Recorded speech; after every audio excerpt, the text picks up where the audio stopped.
think that, all of Victor's accomplishments, his achievements, what he's meant to the birding industry is pretty well documented. I think that a lot of you know about it, and I think that last night John Fitzpatrick was very eloquent in his comments about what Victor has meant. And before we even started tonight, I had a nice conversation with Andrew Whitaker here about just what Victor has meant to South American ornithology, all the people that were able to do research because of Victor's, because of his tours and his enabling people to travel to these places and accumulate this knowledge.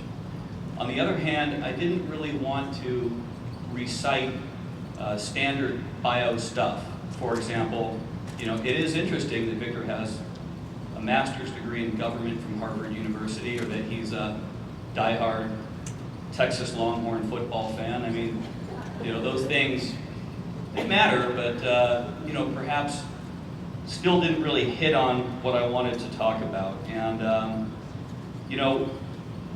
I found myself thinking about our 30th anniversary of 10 years ago, because I still kind of remember the comments that I made when I introduced Victor back then, who also, when he delivered a keynote presentation back then. And among my comments, what I remember was comparing him in a way to Roger Tory Peterson, because the great Peterson, before him, there were efforts, there were people who illustrated birds on a much reduced scale. They illustrated birds who, for the purpose of showing people how to identify what they see.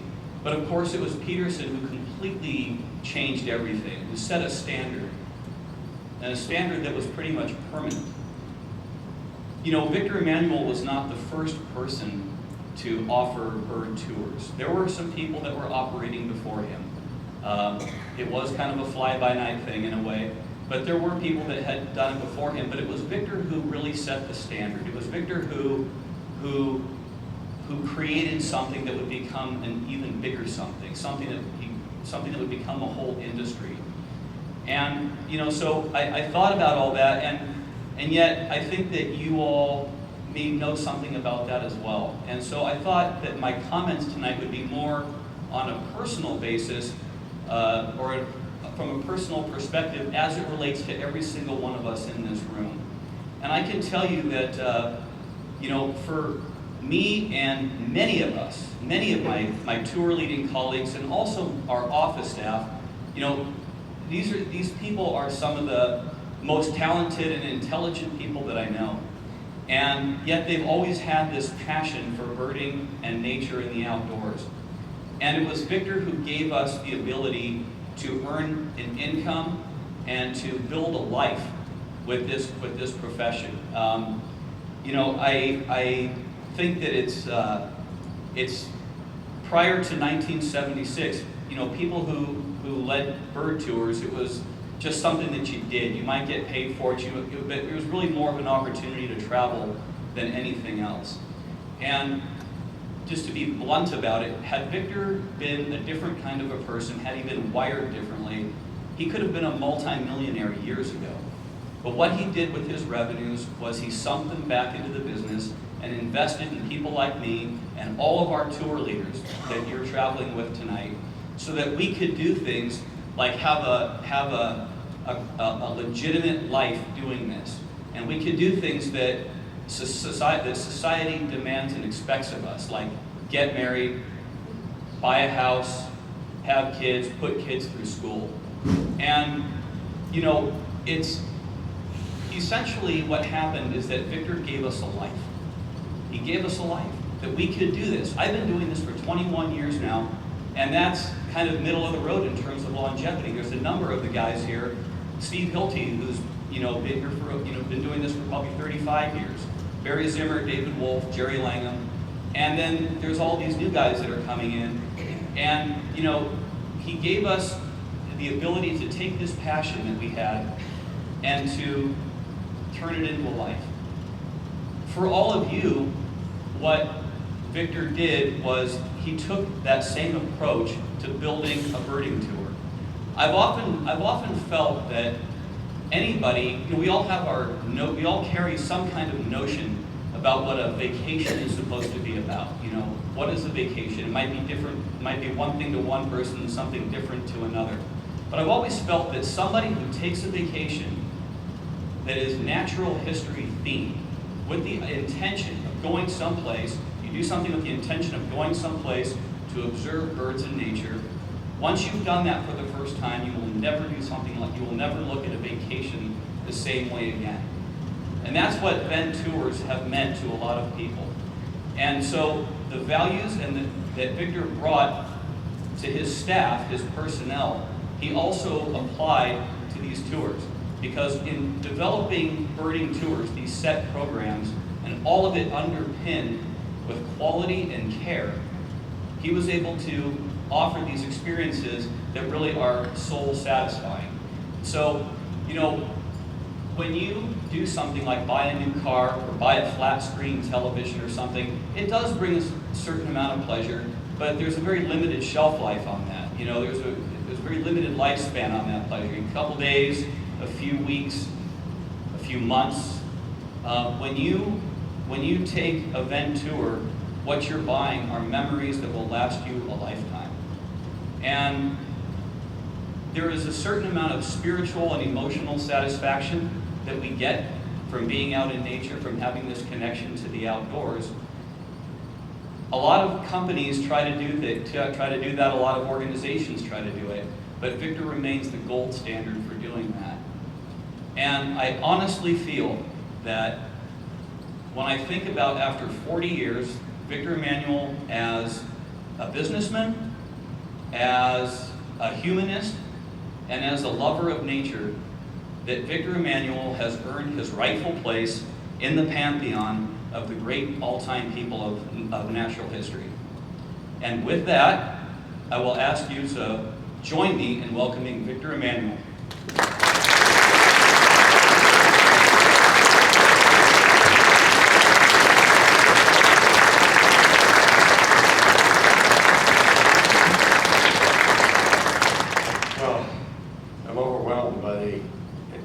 Comments by Barry, by the whole event.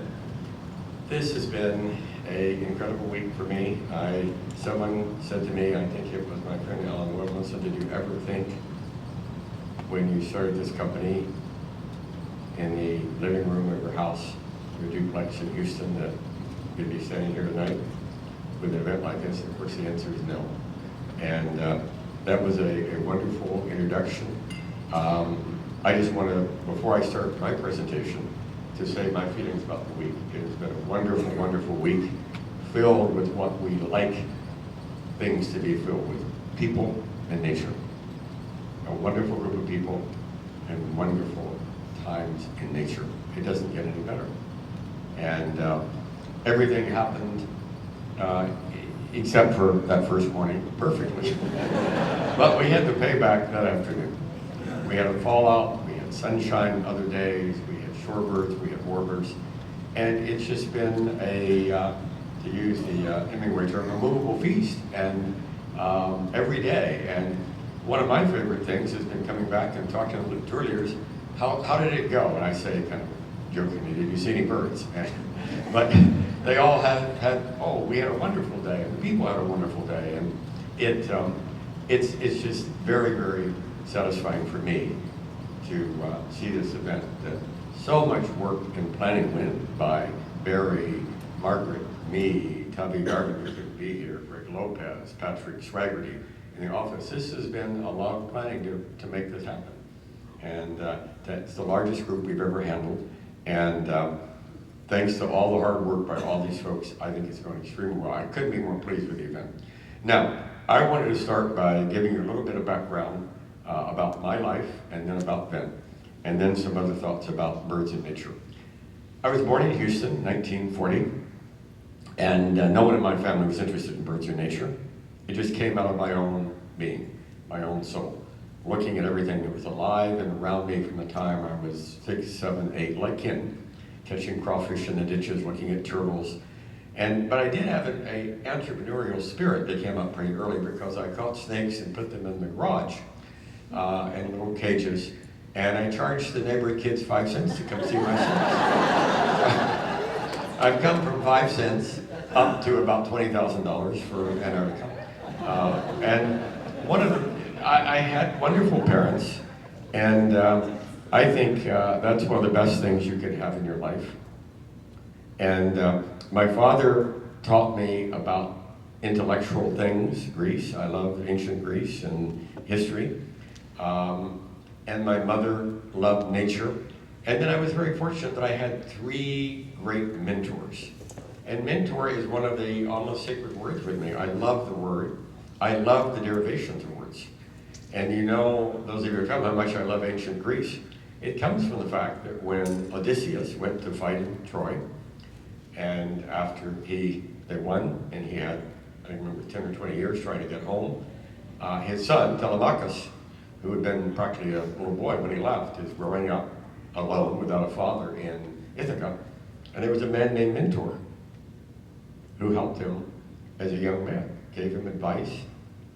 And so later in Greek history, because everyone read the Iliad and the Odyssey, they would see someone doing this and say, oh, you're like Mentor. You're a mentor.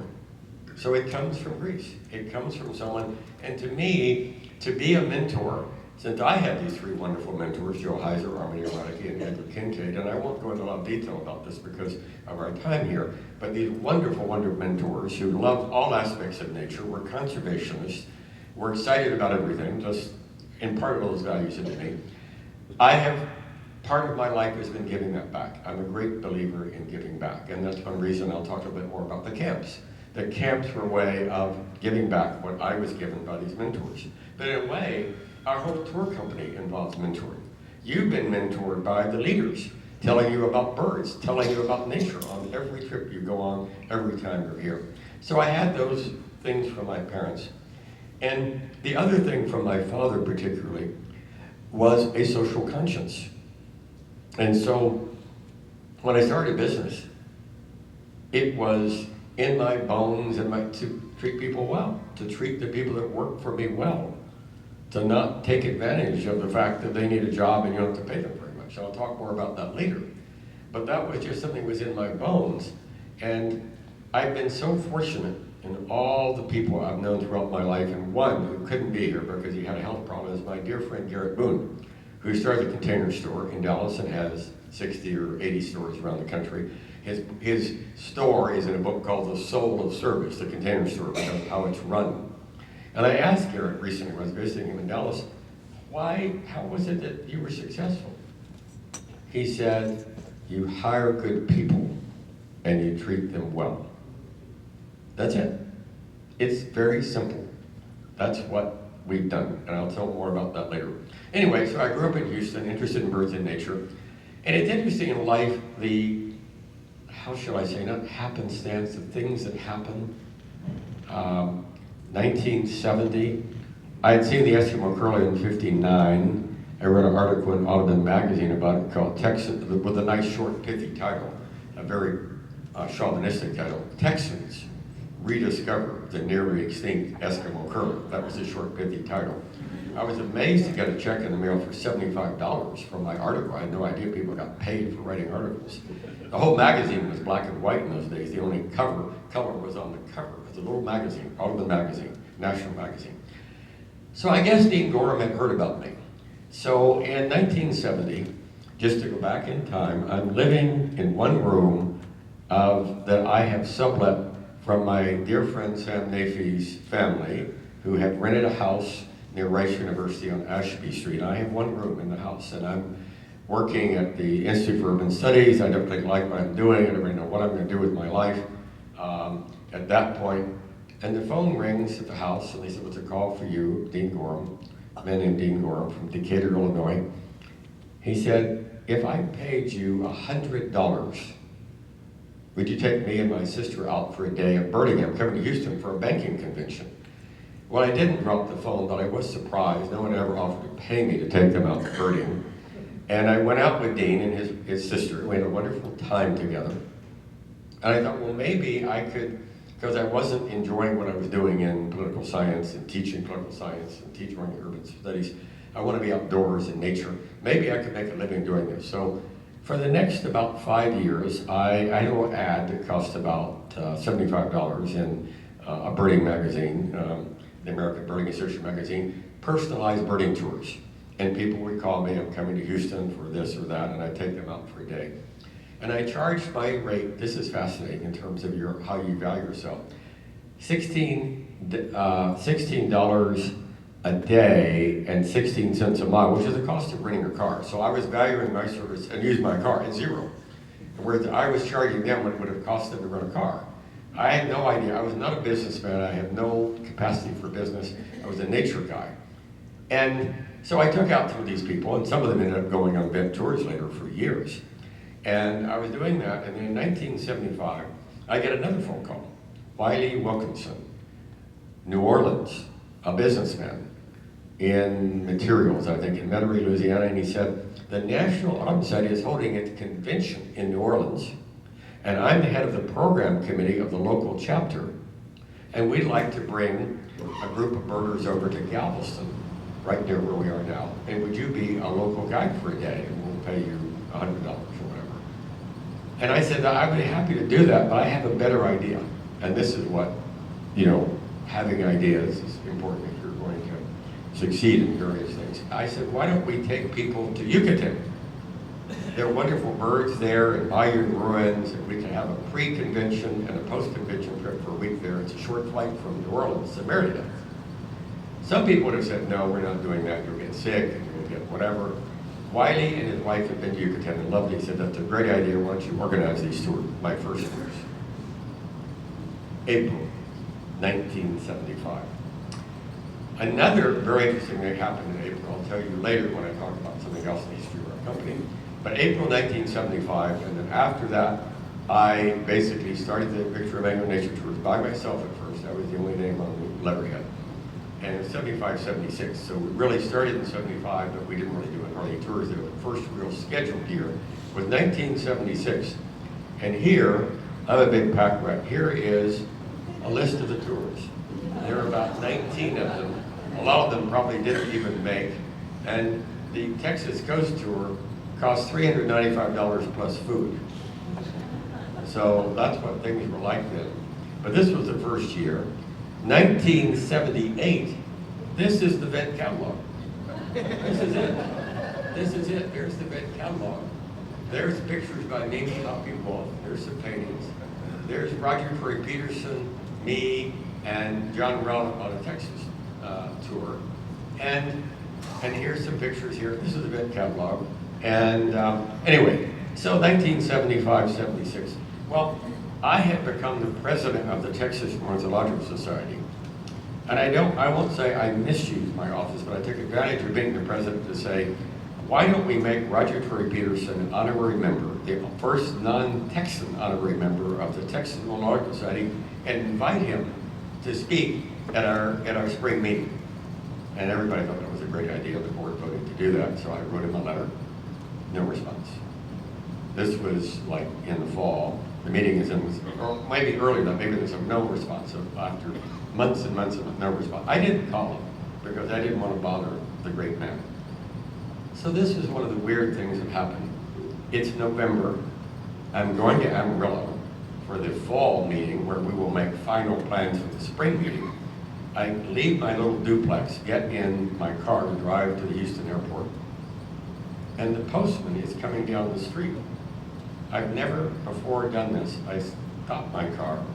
I said to the postman, do you have any mail for me? Yes, there's a letter here. I get the letter and it says Roger Curry Peterson. I opened the letter and he said, I'd be delighted to come to your meeting.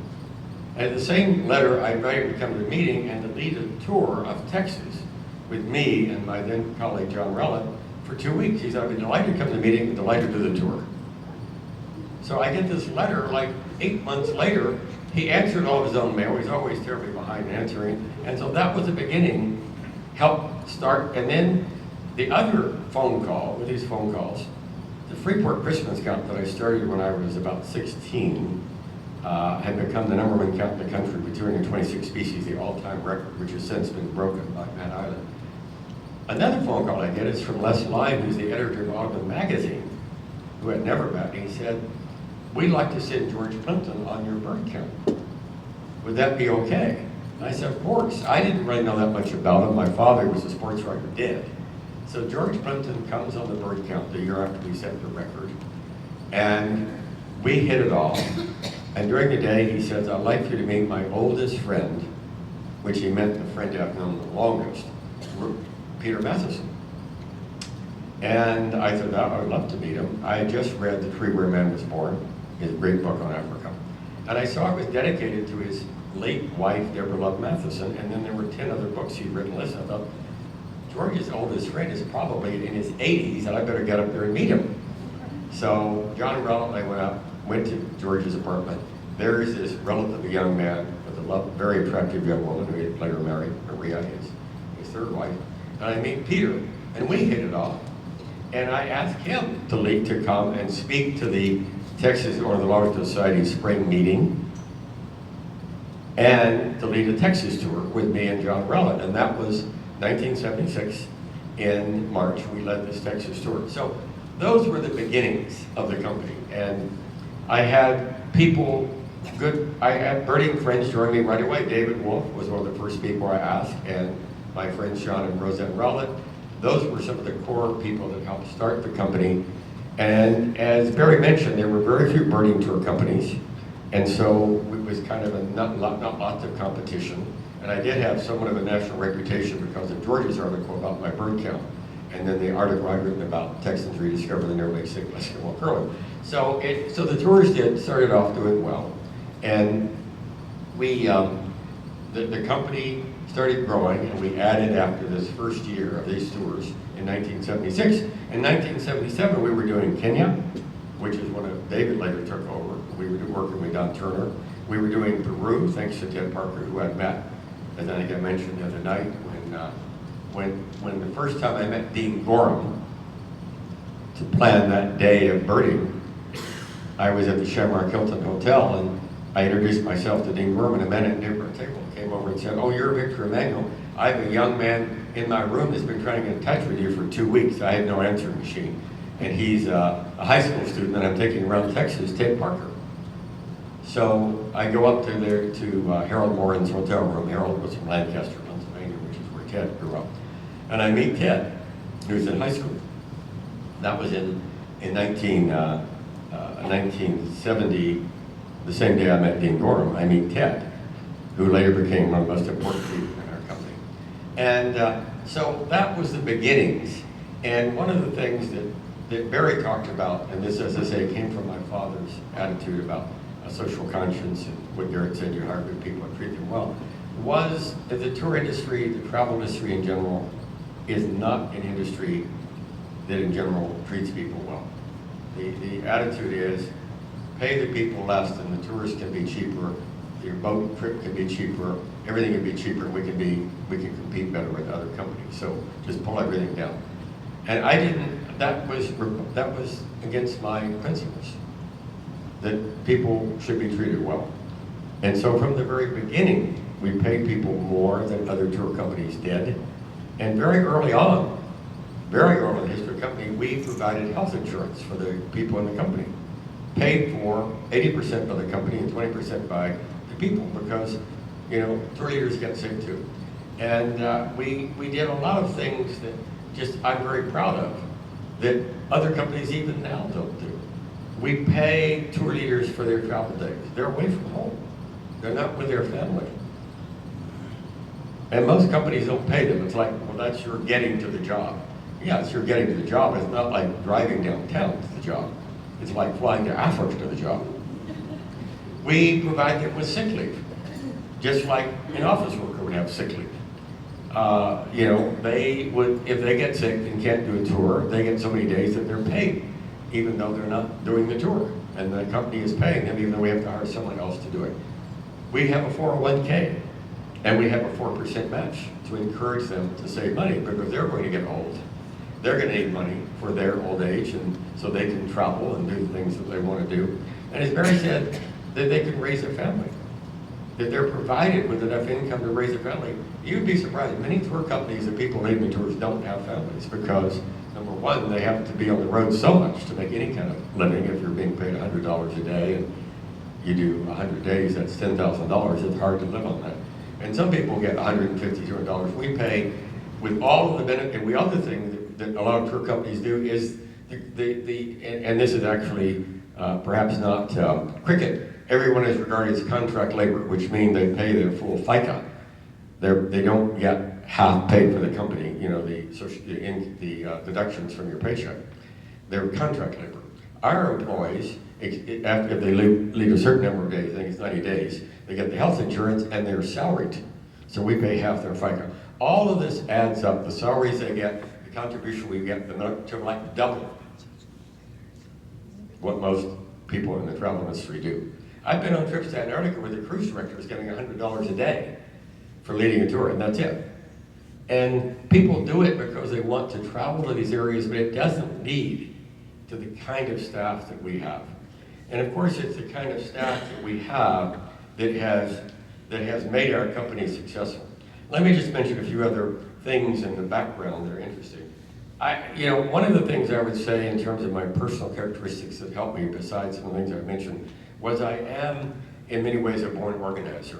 I'll just give you a few personal details. I was supposed to be running my dissertation at Harvard on political science. I came back to Houston, a friend of mine said, I'm running for the school board. Will you run my campaign because I'm upset with the quality of our schools? I said yes. There went 7 years of my life, this was before event, running school board campaigns, and we did improve the schools. We set up magnet schools, a high school for performing arts. I was very involved in organizing a group called Citizens for Good Schools. So we have a born organizer. I worked for conservation groups, and I did, as I say, these school board campaigns. But so that helped me, that organizing ability in the early days. Another thing I organized, and I look back for it, I have all these things I've saved because I'm a pack rat. Mexico Christmas counts. It used to be Christmas counts were in the United States. Then all of a sudden he said, you can do them in Mexico. They used to do them and they outlawed them in Mexico, we can do them in Mexico. So I organized, with my friend Ben Feltner, who had discovered the Eskimo curlew, the first Mexico counts, one at El Naranjo in northeastern Mexico, and David and Mimi came on them in Calamaco. So I sent out a memo to people. Here's what for the count. You need to bring this kind of food, you need to bring their clothing, you need insect repellent, and I have reserved rooms in the Hotel Beth Aniel in Calamaco for the Christmas count. And this is the high season, holiday season. I have secured rooms. And you need to send me $5.13 by November 1 or you won't have a room. So again, I've gone from $5.13 to about $20,000. So, but I was organizing. I was an organizer. Organizing these Mexico counts were really kind of a beginning of a prelude to what I did with the camps. And so those were some of the early years. After that Texas tour, and I love this story because after Roger Peterson died, there was a dinner, one of the most memorable dinners of my life in Oline, Connecticut. I was invited to with about 12 other people, including Roger Ballard, who discovered the Titanic, and famous people around that area. And Kent Olberg, the wonderful Swedish sculptor, a dear friend of Lars Johnson, had done a life-size king penguin that Roger had commissioned and was going to be installed in the Mystic Aquarium. Roger died, so we had a dinner to honor Kent and also remember Roger. It was in the O-Line, it was in a room in the O-Line Inn that Jenny, his widow, had secured. The paintings of the penguins by Roger decorated the walls of the room. At dinner, there was a penguin out of plastic or whatever it was that you buy, like different kinds of penguins next to each person's plate. The dessert was supposed to be a penguin nest. It was really phyllo pastry. They don't really have that kind of nest, but with greenish eggs in it, which were chocolate with green icing on them. And then Jenny surprised me, his widow, by saying, I want everyone to tell a story about Roger, and she called on me first. Well, I didn't know she was doing it. The story that popped in my mind was after that first Texas tour. I had gone to O-Line to have dinner with Roger and Jenny and asked him if he'd do another trip to Mexico. And he pondered it with all the things he had to do, and he had such a good, he said, yes, I'll do it. So we were a young company, we needed revenue coming in, we put out, it filled up right away. We make reservations in the best hotel in Cozumel, in the trip there. About a month before the tour, we informed the people in Cozumel that we have no rooms because a new hotel that was going to be built didn't get finished, and the people booked in that hotel got our rooms. There was some kind of a switch there, so we had no rooms. So I had to call Roger to let him know. And here's this man who I didn't really know that well. He'd done one trip with me. We hit it off for a while, but I called him, Roger, we don't have any rooms in Cozumel. We're trying to. He could have thought, what am I getting into? What kind of fly-by-night organization is this? Here's what he did. He said, Victor, don't worry about it. If we can't get rooms, we'll go owling all night. Which wasn't a very practical suggestion. Denver would have taken people owling, but there weren't many owls in that area, for one thing. And you couldn't do it all night. But the second thing he said surprised me even more, because I know he hadn't talked to Ginny, his wife, because I just called him. He said, and if you can't get enough rooms, Ginny and I will be happy to share a room with another couple. Well, we did get enough rooms. The trip went extremely well. We did trips to Peru. We did other trips together. I visited them in O-line. He became, as I said, like a father figure. So those were the early years. The company was growing. And I'll talk about some of the rough times we had I want to show some pictures in a minute. But David Wolf joined me, Steve Hilty joined me, of course Ted Parker joined me very early on. And then we were doing trips all around the United States and branching out to other areas, you said, like with Dave in East Africa and South America with Ted and with Robert Ridgely and India with Robert Ridgely and Bob Fleming. And we started spreading around the world doing more trips. And then in about 1998, we chartered an entire ship for a marine expedition to company in Canada, because my friend Bob Ridgely, who worked at the Academy of Natural Sciences, they had done that and they liked the trip. It was apparently not fancy, but it was adequate and it was a nice price. We thought we could sell it for the price we have to charge. And it sold right away. And we had Peter Matheson on it, Robert Bateman and his wife came as participants. And it filled up right away. But then we started hearing the marine expedition wasn't paying their bills for their fuel in South America. And then I came to the office one day, and Shirley Anderson, who was our vice president who helped start our big departures, met me outside the office. I think she wanted to meet me before I got in and said, Victor, and we had paid all this money that we had collected to Marine Expeditions. It was not escrowed. Marine Expeditions has gone, she was in tears, it's gone bankrupt. And we paid them how many $100,000? It turned out that it was a false rumor by one of their competitors, but a year later they did go bankrupt. So we dodged a bullet. We had our first Antarctica trip. We filled up the ship. It was a fabulous trip. Smooth seas, penguins, Robert Bateman, all this wonderful trip. So that was 1998. And Shirley Anderson played a big role in starting us, and now Greg Lopez is one of the key people in our big departures. And that was a big advance of our company, to be doing these big departures, Antarctica, the Amazon, now the Sea Cloud, and more of the Amazon, and other cruises that we do. So starting our big departure program. And now we've done our birds and history tours, our birds and culture tours, our relaxed and easy tours, our workshops and introductory tours, all of those things that have diversified our company. And sometimes we think it may lead to some misinformation. I hear numbers of things about our company that surprise me. Someone said, I've been told you shouldn't go on an event tour unless you're a very, very serious birder. Well, that's not true. We have serious birders. We have people that are amateurs. We have people that are beginners. We welcome them all, and they all have a wonderful time. And another is, event does relaxed and easy tours. The event doesn't really do the intense tours. Well, we don't do the intense tours like some English companies that would start you at 4 in the morning and go until 10 at night with hardly a break. We don't do that. But we have tours that we've been getting up early here. We've seen over 234 species of birds, according to Brian Gibbons, and more maybe he doesn't have down. So we are a very serious birding tour company, but we also, one of the founding principles, besides treating our staff well, which Garrett said that's what you do as a company if you want to be successful, is creature comforts, food, sleep. If you aren't getting sleep, and you have been getting some sleep on this trip, it all becomes a blur. It all becomes a blur. And also you may get sick. I talked to a man I met in Panama who'd been with one of the British companies, I won't name them, but he said, we flew from London, we got to Lima at 10 o'clock at night, we got to the hotel at midnight, we got up at 4 in the morning and drove up to 17,000 feet in the Andes to look for the white bellies and floaties. He said half the group got sick, but we saw the bird. Well, that's not something I would want to do. And so taking care of people and food, you know, Napoleon said an army travels on its stomach. Well, bird tours also, people like to eat. We like, you know, we have clients that like to eat well. And so those were some of the founding principles that I talked about with the staff that we have, how we treat our staff, how we treat the people that come on our tours. They provide good accommodations, good food. And one of the other things that when people say, oh, your tours are more expensive, well, they are more expensive because we use nicer places to stay, we have nicer food, we pay our staff more. You know, some of these new companies have started up, if there's a problem, who you're going to call? We have 24-hour service. It's Barry and me. We have the list of people leaving, and if you call, there's an emergency call number. I missed my flight. We need to let the people down there know there's a number to call.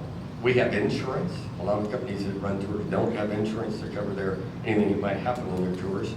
And the other thing, and this is a key thing, and I'm going to show you a picture in a minute, we work with the best local agents.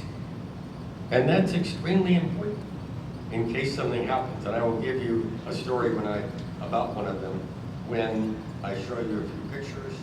And then I'm going to go into showing you a few pictures down memory lane here, if I can find my clip, which is back there. Did I leave it back there? Raphael's going to get it for me. I think I have it. Here it is. I've got it. Okay. I think this is horrible. There we go. There we go. In the beginning. The Mercedes bus. It sounded like a good idea, but it wasn't. I was living that little duplex, and I saw people going to the opera probably in downtown Houston with these buses from a retirement home. That's really great for tours. So I called the Mercedes-Benz dealer. He said, we've got a demonstrator. It's got 10,000 miles on it. You can have it for $10,000, which was a lot of money, but still, it wasn't exorbitant, $10,000 for this bus. He took me for a little ride in a park near my house. And, oh my God, look at the birds you can see from the windows. Well, the seats are too close together. They're built for city bus travel in Germany, where you aren't in the bus very long. The air conditioner works in Germany, not in Texas, with all the heat coming in. It has 3 filters for the diesel. I had to learn to change each of the filters, and it's really quite an operation because the diesel is often dirty and stopping it out, and then there's no diesel is going to the engine. One of our leaders, whose name I won't mention, didn't keep the oil on it and burned up the engine. So that was a big blow, the cost of replacing the engine. But it did have a nice view. And we did take it around Texas, and that's in the Piney Woods. There it is, one of the early trips. That very first trip with Peter Matheson, we had that bus, and we had rented another one from a woman in the King Ranch area. Her family had a ranch right north of King Ranch. It was on the side of the road for sale, and I said, can we rent it? It broke down too. This one broke down. Both of them broke down at various times. It was a rocky start. And Peter used to talk about that because later he went on a Mexico tour with me, and he said, Victor, I remember the early days and your Mercedes bus and some of the problems you had, and now, and this was not that long, he said, I admire people doing anything well with this, making a fishing net well, anything they're doing well, and you all are doing a great job. So we had come along after that. And here is me and David, and I have this picture. David Wolf. Here's David. Because I want to mention that we started in 1976. And in 1985, a few of my colleagues decided to leave and start a competing company. And they were close friends, and it's like a divorce. It was very, very difficult for me. It was a very painful time. And I didn't know how many other people were going to leave. And I called David. And he was friends with the people that left. He was friends with me. And he said that he was staying. And it was a great relief and a tremendous amount of support for me that David stayed with me. I'd like to think we would have survived anyway, but emotionally it was a huge amount of support. I'm tremendously grateful for David for doing that, and Ted Parker stayed with me, and of course Peter Matheson stayed with me, but they were full-time leaders. David was a key member of our company on our board, and he stayed with me. And there he is, he was a little bit younger than he is now. And then we had these young guys. This is Barry Zimmer and Kevin Zimmer in an earlier age in Big Bend. Barry's hat is pulled back on top, I was told by the people, because he had seen the Kalima Warbler. They had hiked up in the mountains. He was 12 when I met him in 1975 on the Whooping Green boat with Kevin, and we had kept in touch. And in 1984-85, right at the time these other people left, they joined us. I've got some more pictures. This is a birding group. This is with Bob Sundstrom. Here we are at Smith Oaks. Just, again, some past pictures. Here is Dion Hopcroft and Steve Hilty on my porch of my house. And this is Kevin and his wife Susan with me in India, where they went on the Palace on Wheels. I'll talk about that in a minute. And here's Bob Fleming, my dear friend, in India.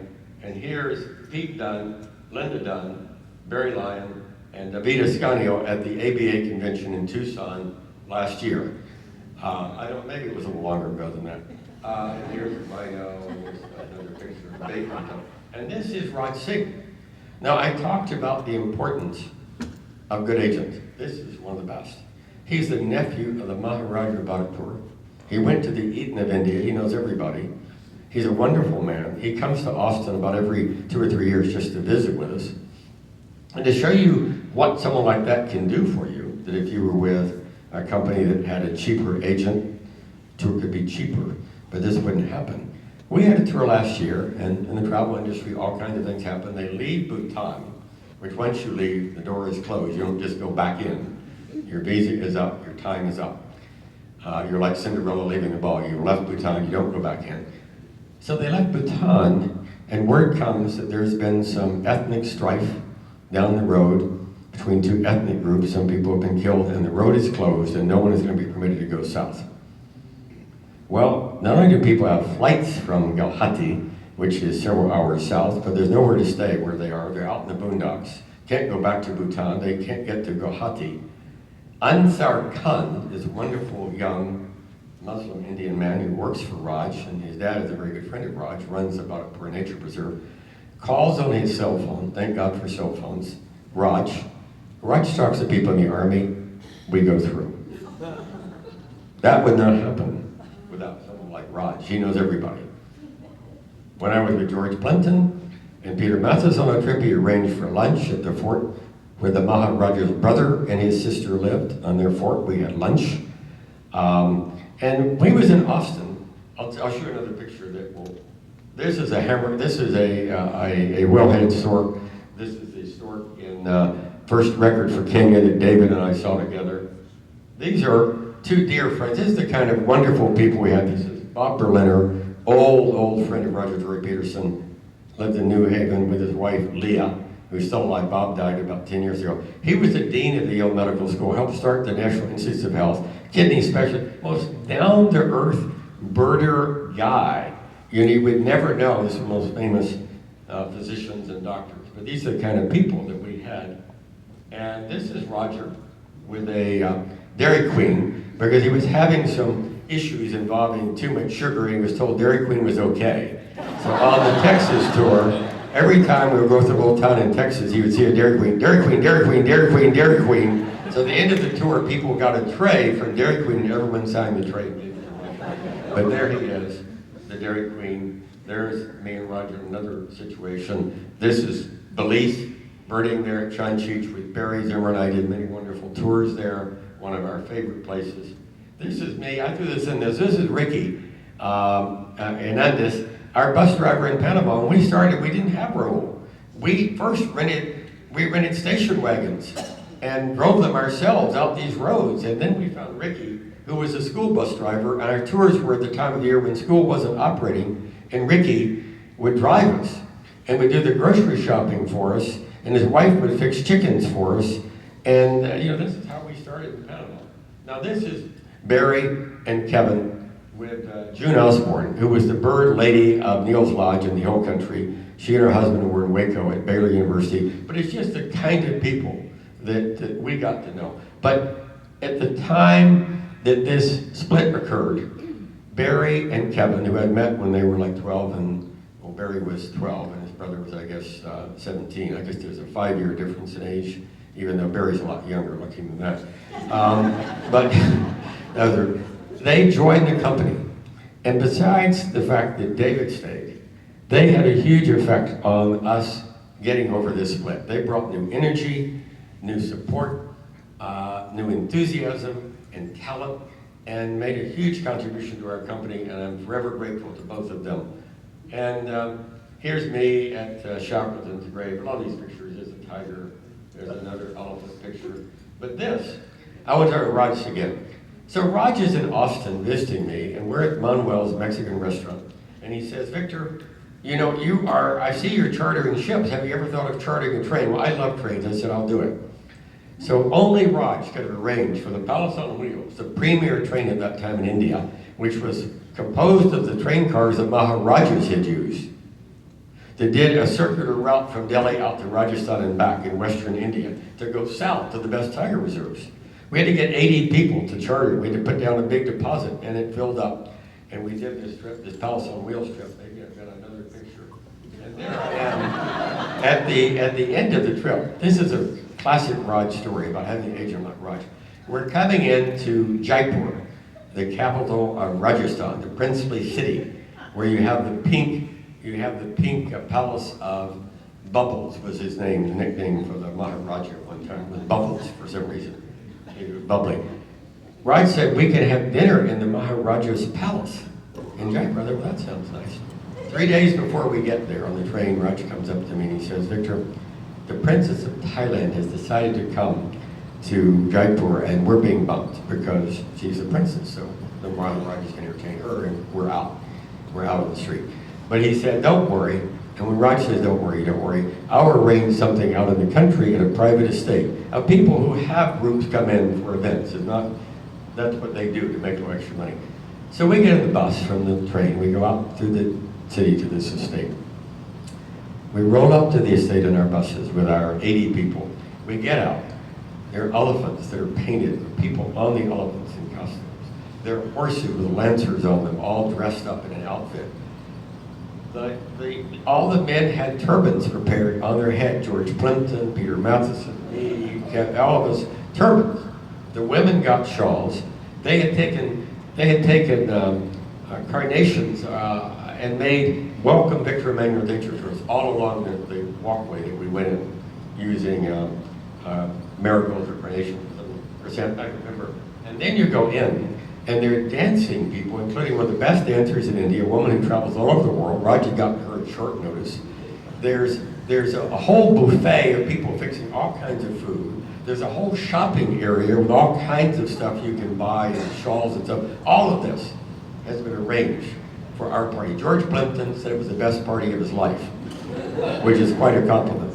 So the next year we did the trip, Brian said, do you want to go to the palace? Or do you want to go back to the estate? I said, the estate? We were dancing, we were having fun. In the palace, we've been sitting on a chair and trying to be nice and prim and proper to be there in the palace. So that's the kind of thing that Raj could do. Let's see a few more pictures. This is Laura Bush. She became a good friend of mine. Her mother was a great birder, very interesting birds, and her best friend Reagan Gavin.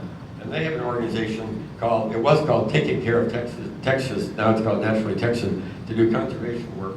And because I got to know Laura, I got to take a bird walk for the ladies at the G8 meeting on Little Saints, on the Sea Isle. When the G8 met there, I got to take the ladies on a bird walk. And I probably shouldn't have this in my memoir, but I don't care if Madame Chirac gets upset over it, because I don't even know if she would even notice it. But Laura had gotten binoculars for all the ladies Mrs. Chirac had a friend carrying the binoculars. She never even used them. And so the funny thing, I do talk about memoir. I was riding in a golf cart. Laura was driving. I was next to Laura, and her assistant was behind me. I forgot that I was wired. Another hand, like, anything. I did do that. I did get to go birding on Camp David. So all these kind of remarkable things. There's my trip in Colorado, lovely Colorado, with Kevin. When we got snowed and couldn't go over the mountains, had to go to Wyoming. There's Kevin making a phone call.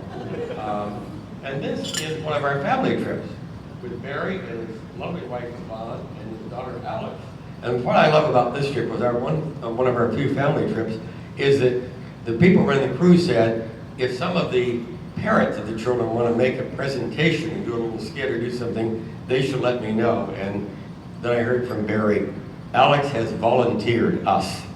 She went to the cruise director and said, we will do it. It was not something they were thrilled about doing, but they did. There's Barry in a typical pose on a John Sheets tour, I think doing a bird list. And this is a nice story. Particularly Paul and Betty Ray Davis from Midland were able to come. But I was doing a Cornell Labrador ornithology trip, and I stopped by to see Paul and Betty Ray at their house in Midland. And I walk up to the house, and out of the yard, out of their center, a poor will flies up on their roof. So they got their friends to come. We had a great deal. We got some, I think the Cornell people come see the poor will. And I love this picture. Barry Zimmer and I were leading a trip to South Africa. And we're at Wakkerstroom, and we're having dinner. And I get to go to the bathroom, and the door, this hog had pushed open the door. It wasn't shut, and it's having a nice nap there on the couch. So we all had, of course, had to have our pictures made next to the hog. So that was nice. We were very, very happy there being the hog. And this is, people sometimes ask me about what is my favorite trip, and I'm kind of reluctant to mention this because it's not for everybody. This is a hiking trip in Mexico. These are my horses. You look for one horse of Chiapas. There's Gordon Duncan, my friend from Raleigh. He's been on so many of our trips. He's such a wonderful, wonderful person with me and Barry. And this is Panama. I've had 3 birthdays there, and Laura and Roland and Denise have organized a birthday party with the dancing girls, and I came back from birding and I went up to just have a little private time up on top of the tower, and there are these dancing girls hiding out up there. They're going to surprise me, and I kind of hope when they come down. But I had wonderful birthdays there at the Canopy Tower, and here I am with Marshall Island, who now is very active in eBird, and Ro and Denise, who weren't able to come. And there is Barry Zimmer with Dorian Anderson, who rode 18,000 miles around the United States, I think it was last year, raising money for birding and seeing over 600 species of birds. The most remarkable feat that anyone has ever done in terms of a big year. Not buying plane tickets and flying around the United States. We're talking about biking every day, never getting into any conveyance that was gasoline powered for 365 days. And this is the guy at our summer camp with Barry and one of our other campers. And this is some of our campers down with Ken Kaufman and Barry and Jeff Gordon and his wife then Martha and Oscar Carmona and Monica Alvarez. Some of our campers, this is Cooper Scollin. This guy, I'm blanking out on his name, so we'll go on. These are campers at Cornell. It was very sweet of them spelling out my name because they were happy about what we did. And this is George Plimpton, my very tidy office. Very tidy, don't look at behind George. But George came by my office and pictures there. And this was a great memory. This is after the Antarctica cruise I told you about where we chartered the whole ship. Rose Styron, and that is the widow of Orlando Lettier, who was killed by the car bomb in Washington by Pinochet's people. Her husband was foreign minister under the guy that got kicked out by Pinochet, and this is Peter Matheson. And we're at the house, the restaurant of the poet at the seaside home of Pablo Neruda. And she had known Pablo Neruda when she was a young girl, so we have wonderful stories about Pablo Neruda. There's Peter writing notes on our Bhutan trip we did. There I am with him on the first polar bear tour ever in 1980, when I was 40 and he was a little bit older. And there I am with George Plimpton at El Triunfo, and Peter with the Emperor Penguins, and that's enough of that. But anyway, no, just memories.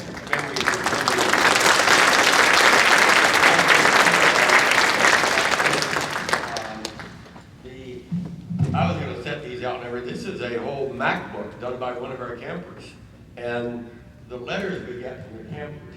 This was a reunion that we had of the campers with Ken Kaufman and me in South Texas. And in the picture, you'll see right here, Brian Gibbons. Brian Gibbons is in the picture, and here I am, and various other people, Andrew Farnsworth. So that's a nice memory picture. This was the last big I ever took. Here's Louise and Michael and me and Barry and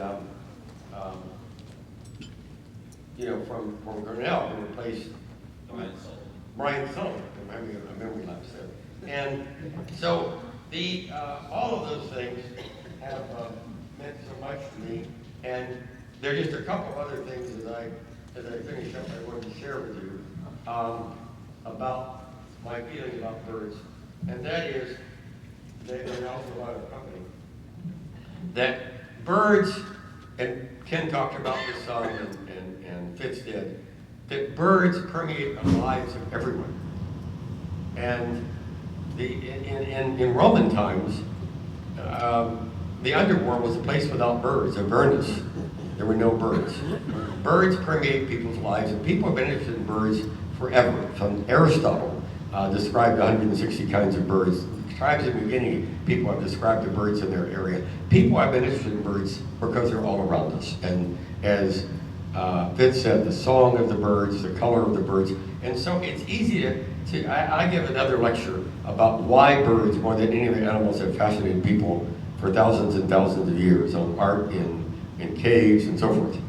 And of course it's color, it's song, it's migration, it's behavior, all those things. But what interests me too is that how being interested in birds, as all of you are, affects people's lives. It puts you into the moment. When you saw 110 Mississippi kites circling over your day, you were in the moment. You weren't thinking about what you're going to do next week or anything else on your mind. You were in the moment. When you saw a wonderful warbler like a worming, you were in the moment. And birds put us back in the time of the ancient people who were attuned to their environment.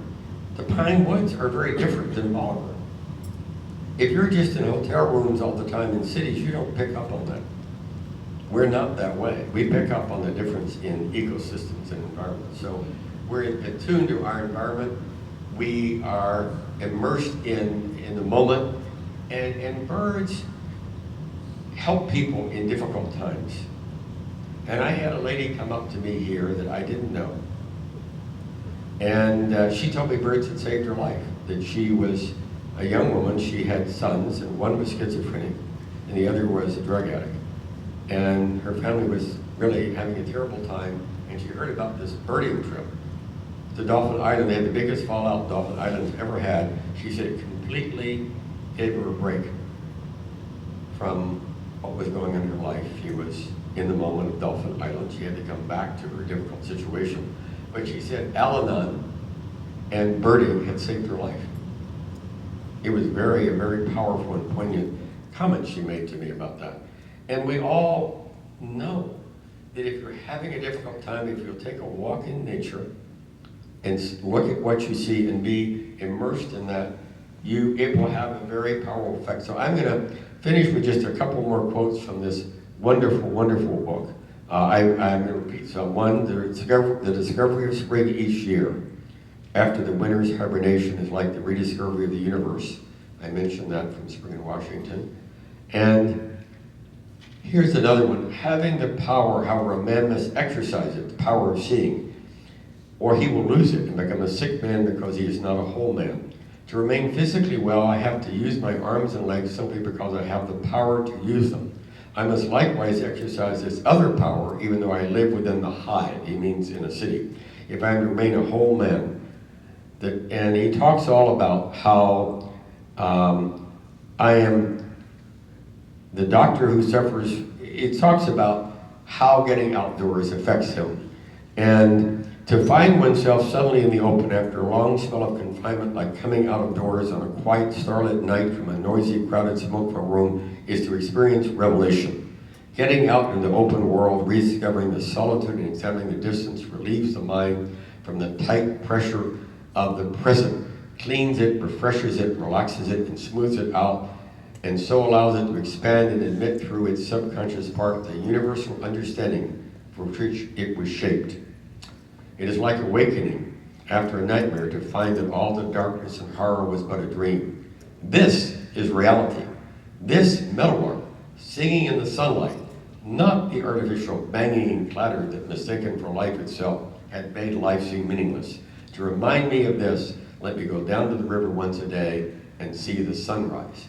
And one more, this daily renewal, he talks about sunrise, this daily renewal of the creation, like the annual renewal, is not appreciated among us. It is a fact that every dawn gives us a new chance, restores our innocence, if only we will realize it. However jaded the earth may become in the course of each day, it begins the next day with a fresh start, and so might all mankind. This renewal is an utterly wonderful thing. It is salvation itself.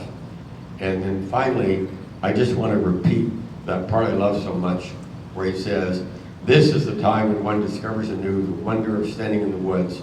What a profusion of delicate forms surround and enclose one. Are these the woods in which only a few days ago every tree and shrub standing naked could be counted? It is as if magic had come back to a world that no longer believed in it. I love that. And I love the quotes here. I love this calendar, and I want to thank my friend Richard. Richard Whittington, please stand up.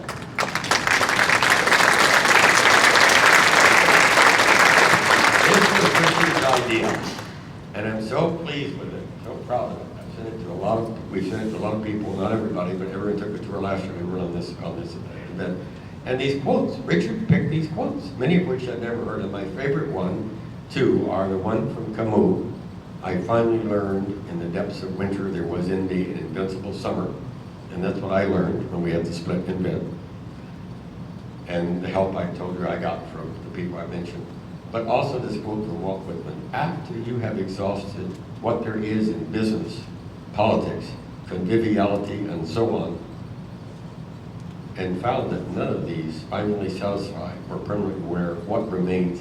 Nature remains. And I want to make one final comment then before I move on about our company. We started with the idea that we would give people a chance, as Barry said, to make a living, earning a decent living, a decent life as a business. But we are a living company. We are a community. We are a company where when we do make money, it is shared with our employees. Our company, many people think that Victor and Emmanuel, we're just rolling in money. We have a gross revenue of $7 million coming in and about $7 million going out to pay for everything. Our profits are 2 to 3% of our revenue. So on a $10,000 tour, do the math, it's like $300. But we do a lot of tours, and we're doing well. We have we built up our balance sheet.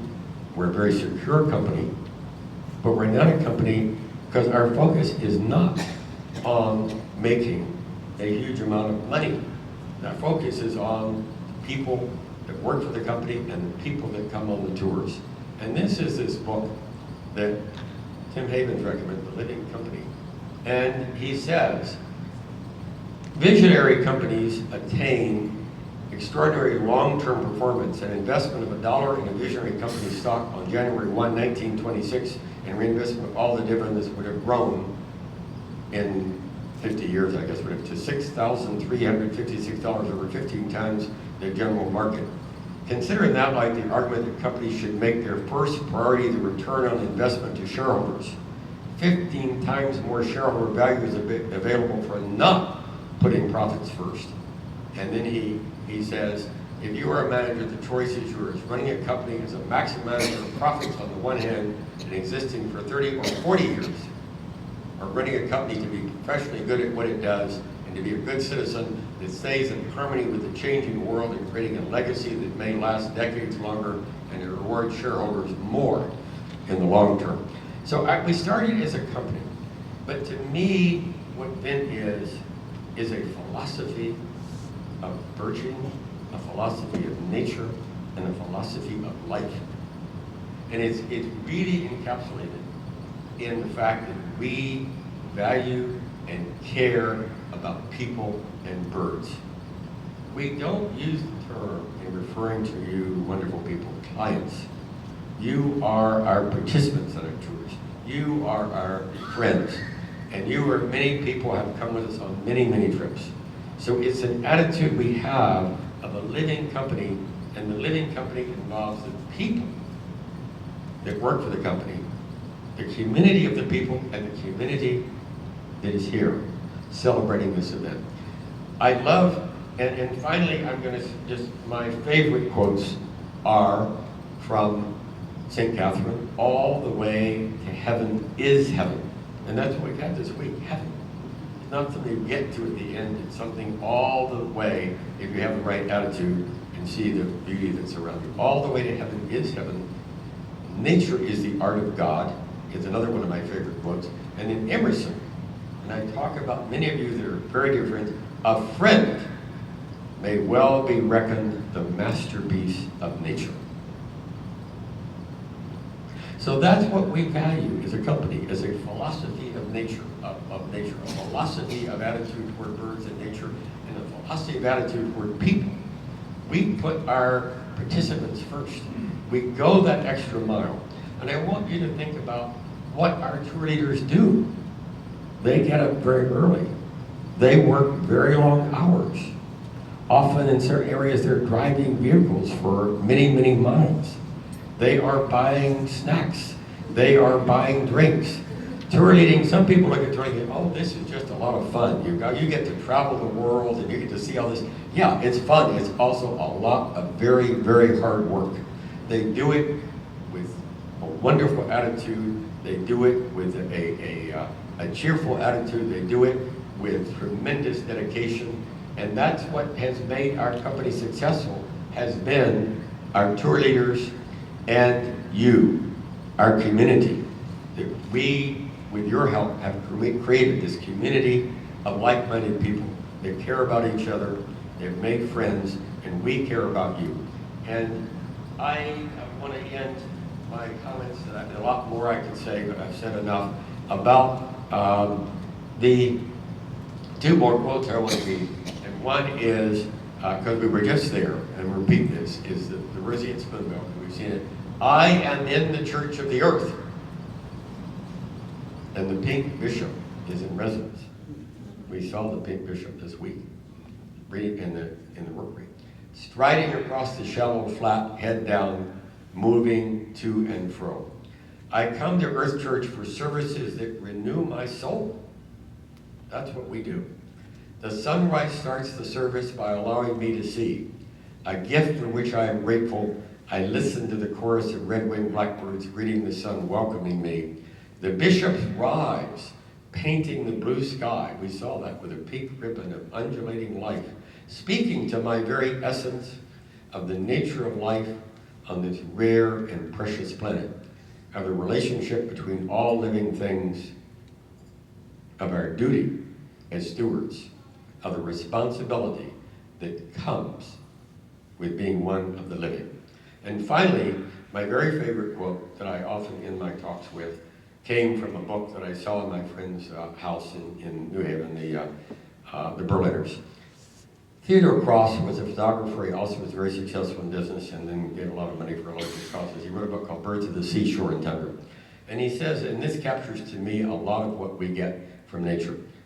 Photographing birds, along with my family and work, have combined to give me, in the words of Erik Erikson, the great psychiatrist, an emotionally successful life in which the inevitable despair that comes with the physical deterioration of the body is defeated by a sense of personal wholeness. Whether one's career is law, business, publishing, or hauling up the flag of revolution, watching, studying, and photographing birds are superb ways of keeping one's mind off one's own mortality and staying very much alive. And we've been very much alive this week, and being with you has made me very much alive. Thank you.